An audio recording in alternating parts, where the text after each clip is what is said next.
Hello everyone and welcome back to Bitwig Studio and Music Production. This is lesson 16 and this lesson is entitled Why Bitwig? So to clear up any confusion, this isn't like a sales pitch saying why Bitwig is pound for pound better than any other digital audio workstation. No, we're focusing on why I'm going to be using Bitwig moving forward and learning and teaching every concept that I possibly know and can inside of this host application as opposed to using something else. So let's start with the history of Bitwig. It's a Berlin-based company founded in 2009. The four original founders worked and programmed for Ableton Live before breaking off and deciding to attempt to create their own digital audio workstation. It's really based on this simple idea of sampling, or I would say borrowing aspects from different digital audio workstations that they really like and developing and trying to push those ideas forward. This is a creative principle that I think every single thing that we have today evolves from. And let me just explain that because that's a huge statement to make without explaining further. So many of you are familiar with the idea of sampling audio. So maybe there's a drum loop you really like from a track, and you pull that drum loop out and you drop it into your own music. That is sampling, right? You're taking something else and you are evolving on it, you are using it, and you're using it for your own creative vision. And your creative vision is in of itself different from that original source material that you're taking it from. Your goal isn't to recreate that track exactly as it was, but to take an idea from it and use it to help you create something new. And of course, it gets into a whole host of problems, copyright laws, and everything else. But that's really only done for money. It's done for the sake of money. It's not really done for the sake of creation, at least in terms of the lawsuits and all of the controversy surrounding the issue. But let's think about human evolution, and especially the idea of creating something. The second you're born and as you get older and older, your experiences are going to suddenly start becoming influences. So if I go in and I see a painting by, I don't know, El Greco, and it really sticks with me, it really inspires, it really influences me, and I sit down and based on seeing that painting, I paint something and it's beautiful, whatever. Now, did I sample from him? In a way I did, because I was influenced by his work. His work inspired me to do something. And even if I wanted to, let's say I looked at a painting by Matisse and I said, oh my gosh, I really like the way that he paints these figures. And so on my canvas, I attempt to recreate those figures. I'm never going to be able to do it perfectly, but I'm going to try my very best to get it as close as possible. Is that stealing? Is that sampling? Is that wrong? Is that illegal? Well, in the eyes of the court, of course, it depends. But for us, for people really only focused on being creative and making something, I think it really doesn't matter. I think it's very important to acknowledge and to really be proud of the influences and inspirations that get you going. Because if you've never heard any music before, which we all have, but if you've never heard any music before, what would you know to do when you opened up the digital audio workstation and got to work? You'd have no idea. So we're all constantly being inspired and we're all constantly sampling or remixing in one way or another. It may not be physical, it may not be the physical clip, but we have that stored in our brain. We've had that experience and it's influenced us and it's inspired us to do something. So the people of Bitwig have kind of taken this more at a physical level. Of course, this is all code, so it's not really physical, but you get what I'm saying, outside of the mind. They've seen parts from different digital audio workstations. Let's just use maybe they really like the way arranging is done in Cubase. So if we open up Bitwig, they really like the way arranging, this view here, is done in Cubase. And so they've said, okay, let's take some of those ideas and let's see what we can come up with.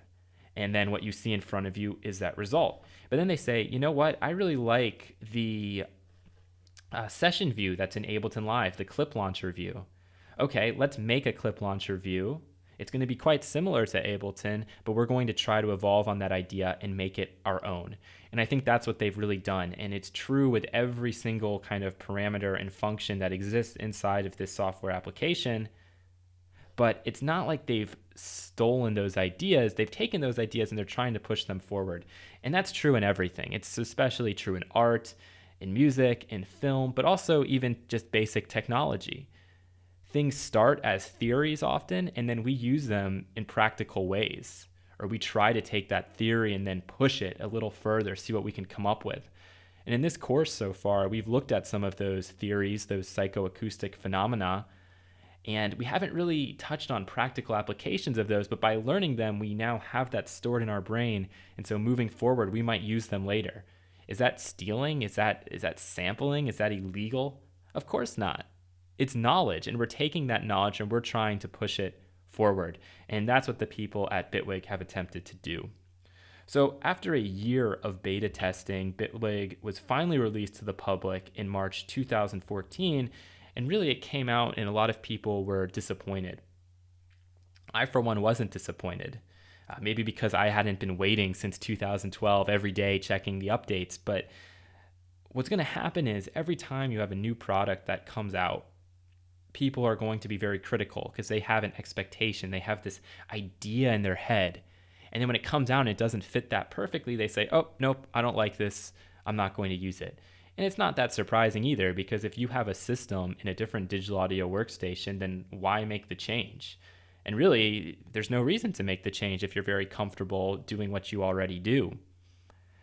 However, I think when I opened up Bitwig, I was like, oh my goodness, I can see the potential. I can see how far this can go. And why not jump on it at the very beginning? Because I can make interesting music in any application. Even if that application is limiting in some ways or doesn't offer all the functionality of something else, that doesn't mean I can't make interesting music. It just means I might have to do it a little bit differently. So at its core, Bitwig is a creation-based software. And they say it's not meant to replace something like a Pro Tools or a Cubase, but it really could, because the functionality is there. For right now, I'm going to say Pro Tools and Cubase are more edit-driven digital audio workstations, meaning that their goal a lot of times is bring in a band, bring in some live performers, record that straight into Pro Tools on different tracks, and then edit and manipulate those tracks. Bitwig and Ableton and even Logic, but Logic is, I'd say, the gray area here. You can really do all of your creating from total scratch. They have instruments included. There's all sorts of ways you can manipulate and change audio, and you can go from point A to point B, or literally your 0 point to your completed point, all within that particular software application. It's about the artist doing everything and being able to do it all in just one place. So from the initial idea to the live performance. And that's kind of what we're going to be trying to do moving forward in the course. It also offers what they refer to as a unified modulatory system, which you hear that and you think, wow, that sounds like total nerd talk. And yeah, in a way it kind of is, but it has a very practical meaning. It just means that everything inside of Bitwig can be modulated by something else. Right now, they don't have that totally set up. I guess they were scared of like their office being stormed with pitchforks and fire. But really, that does mean endless possibilities once they have that completely set up. And so just as an example, I can show you, if we go back to our arranger panel here, I'll show you the most basic of level. If I have a polysynth loaded in, I have access to these LFOs. And so this LFO here, don't worry about what it's doing necessarily, but I can take it and I can have it modulate this parameter. This is the frequency parameter right here. And so it's taking the frequency, the cutoff frequency, and it's dropping it and then raising it. And obviously you can see there's a pattern to it. But what Bitwig wants to do is have a modulation system like LFOs, like everything else, but really expand it to the point where everything can be modulated. So I could take this LFO and I could then use it to modulate something on, maybe we bring in a different instrument here, right? We should be able to do that. And here, maybe I could also use that LFO to modulate something in here, this generator, for example, this decay parameter. Right now, I can't do that, but hopefully in a future update, we're going to see that. That's really their goal. They want as flexible modulation as possible. And the most interesting music is music that changes. And that's always been true from the very beginning until now. So Bitwig wants to make that idea of change over time as easy and seamless and unique as possible.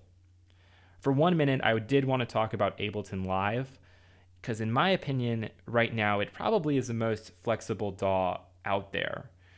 The integration of features like Max for Live, and Max is a coding language, Max MSP, and they've actually made it so that you can make devices that will work inside Ableton Live. Really, really incredible stuff. You guys should check it out if you're interested.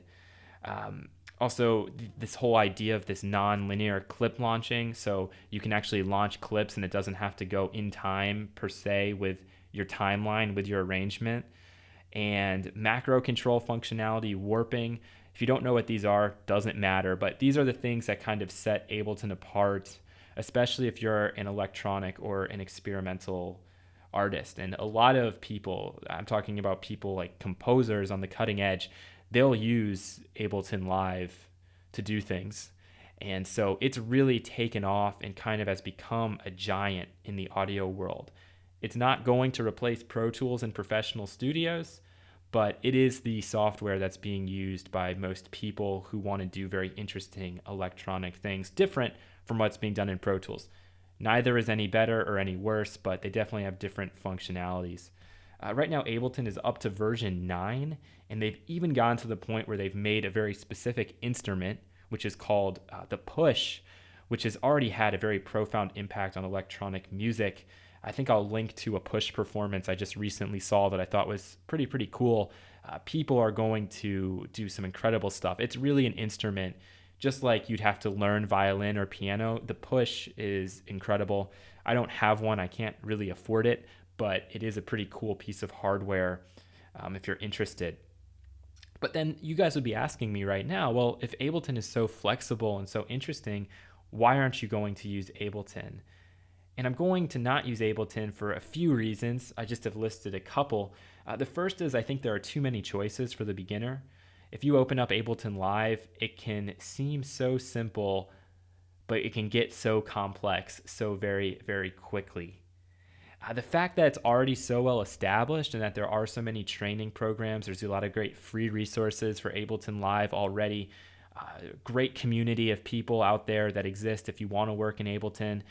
For that reason, I figure why do my course in Ableton when there are people a lot smarter than me who have already developed and done a lot of things to help people getting started with that program.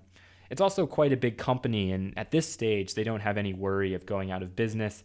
Obviously, they're up to level 9 now, Ableton Live 9, and they've got something like the push, so it's moving forward, it's moving rapidly, and so many people are already on board there that I'd rather support a smaller company right now if it means them pushing forward and getting better.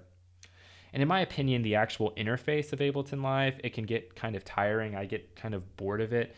When I opened up Bitwig, I really felt like I don't want to close this program. I like the way it looks. And I know that sounds like a really stupid reason, but if it's going to get you to work that extra hour to do something creative and interesting, then it's totally worth it. So for me, aesthetics is very important, especially when you have to work on a small screen like all day. It can drive you a little bit crazy.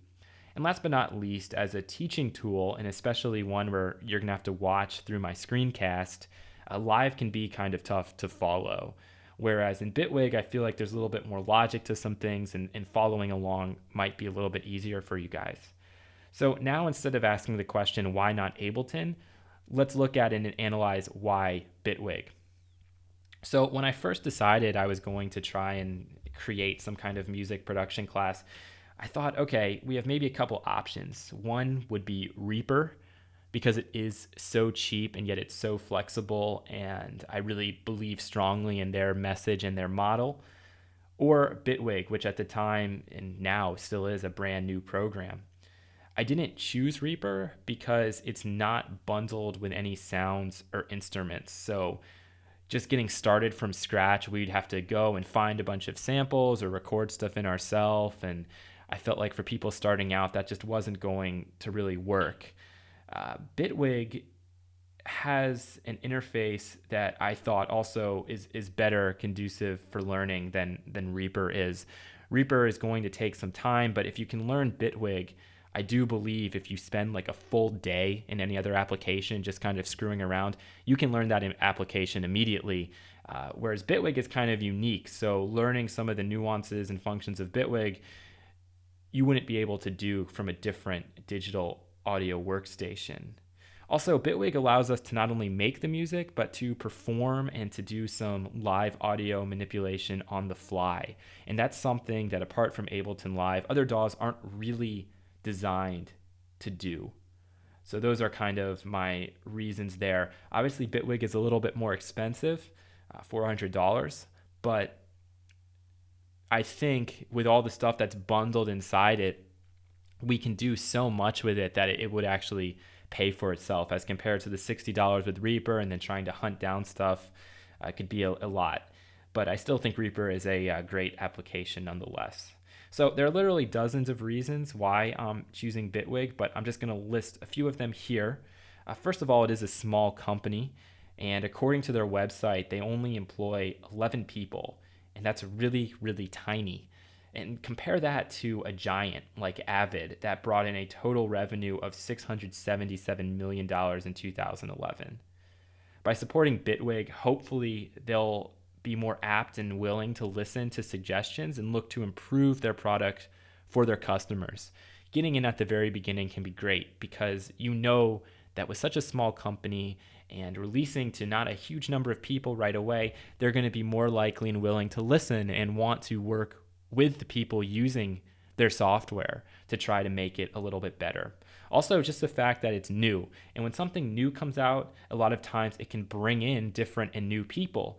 And what I'm hoping is that people are going to see, oh, look, here's this new program. Maybe now is my chance to get into making music.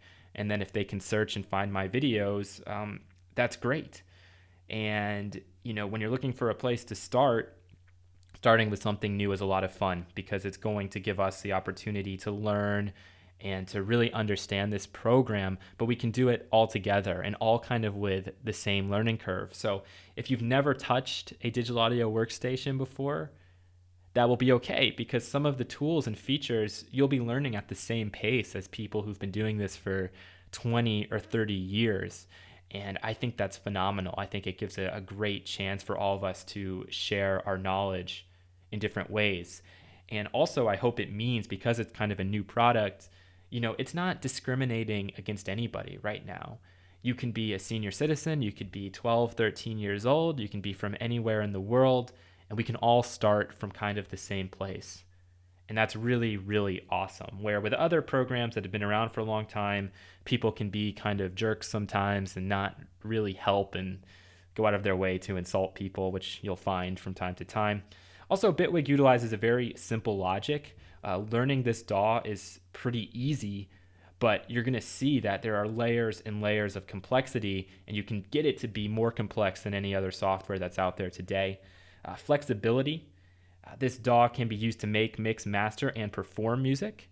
In addition, its modulation possibilities are literally endless, and they are planning to extend that even further. So I just want to show you guys what we could see in the future of Bitwig. This is a program by Livid Instruments. It's called Reaktor. They're up to version Reaktor 5. And basically, this is a fully modular synthesis studio, which opens a universe of sound with limitless programming options. And that sounds like a very bold statement, but it is 100% true. So I'm just going to, show you what Reaktor looks like.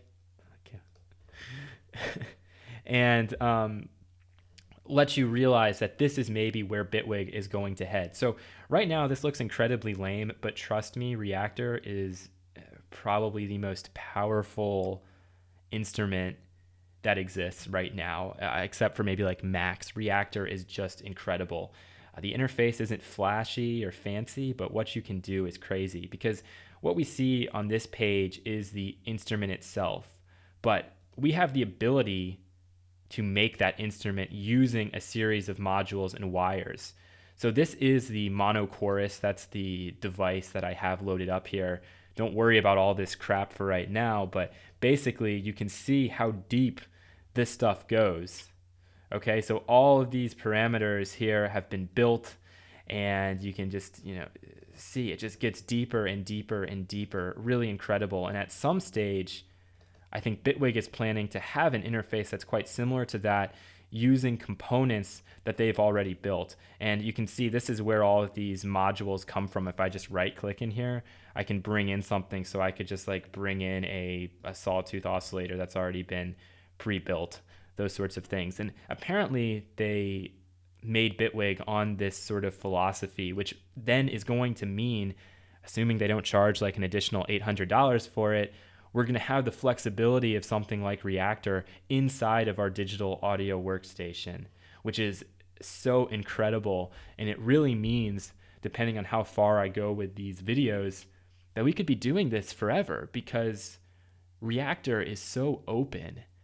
And this idea of kind of programming from within is so open, and you can take it in any direction you want. Really, really incredible. So just as an example, if I was to look inside of this program, what we would be able to do is there would be a button somewhere, and I would be able to like double click that button, and then we'd go into an editing view like what we just saw there inside of Reaktor. And for right now, I know that sounds very intimidating. It is very intimidating if you're just starting, but if you get deep enough and if you're interested enough in these topics, you're going to love having that option and having the ability to edit at the most micro of level, to literally edit those building blocks. So the next reason I chose this is because of the interface. It's incredibly clean and it's nice to look at. And I said before, it seems like kind of a dumb reason, but it can make a huge difference in your attitude when you're working in a program, especially for a long time. I get very tired sometimes of looking at the Ableton Live screen, for example. I've kind of been burned out of looking at Ableton Live. So for right now, at least, I really enjoy all these different panels, all these different views, especially the mix view with these big old meters we can get if we want. So, just so much we can do inside of Bitwig, so many different views, and you can find the one that's going to work for you. Also, just the dark colors, just the color aesthetic in general works really, really well, at least for me. One other thing is that it looks like moving forward, Bitwig is going to be cooperating and having some partnerships with some incredible companies. And I'll show you those two now. The first one is called Nektar. These are both companies that make like MIDI devices, and Nektar has made stuff specifically for Cubase, specifically for Reason, but I believe they're also going to be working very closely with Bitwig to make some devices that we could use specifically. You can see that's actually Reason they have up there, but it's an incredible company. I don't have the money to afford any of these MIDI devices, but I can't wait for them to make something that's going to specifically sync up and work with Bitwig. It's going to be just incredible. Also, this is a California-based company. So this is a company that's a small company again, and their goal is to make things very unique, very original. And I'm a bit of a hypocrite because my MIDI devices are like those mass-produced Akai pieces of hardware. However, when I was starting out, these companies just didn't exist. So you can see this company comes from California, and they make just a ton of interesting stuff. Check them out for sure. The other company is Livid Instruments, and I'll probably talk more about them and why it would make sense for you guys to buy maybe one of these MIDI controllers if you're working with Bitwig. These products just blow my mind completely, and I wish that they had been around before I had bought the controllers that I had bought, because what you're going to see is that some of these controllers, before Bitwig was even released, it seemed like they had that in mind, because they're going to sync up with the product absolutely perfectly. And I believe that Bitwig is actually working with both of these companies to develop some hardware devices, which is going to be really, really cool. The last thing I wanted to do is just kind of look at their website just for a second so we could see everything that's going on inside of the company and what they plan to offer later. So you can, of course, read this stuff. I'd encourage you guys to do it. One of the unique features of Bitwig is that it is available for Windows, Mac, and Linux. one of the other reasons why I'm choosing this. A lot of people make interesting music inside of Linux, so it's cool that they're going to have the Bitwig Studio available for that there. We can look at features of the program. We'll be covering all this stuff, but just from these pictures, you can see lots of different things, interesting features, which I encourage you guys to check out. For plugins, they have a sandboxing feature, which means that if a plugin crashes, Bitwig is not going to crash. And anybody who's been doing this for more than like a year, and if you've been working with plugins, you know that feeling of when you trying to get that plugin to work and then it crashes your whole project.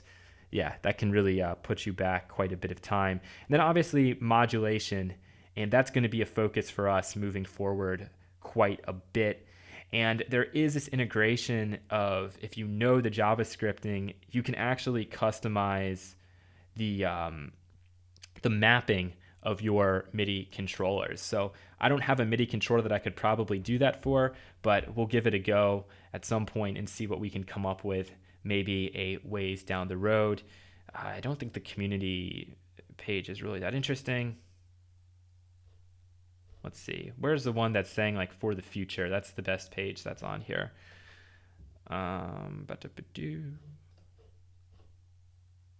Forthcoming, absolutely. So this is what I was trying to show you guys, like with what they have in Reaktor. This is supposedly going to be coming up in the future.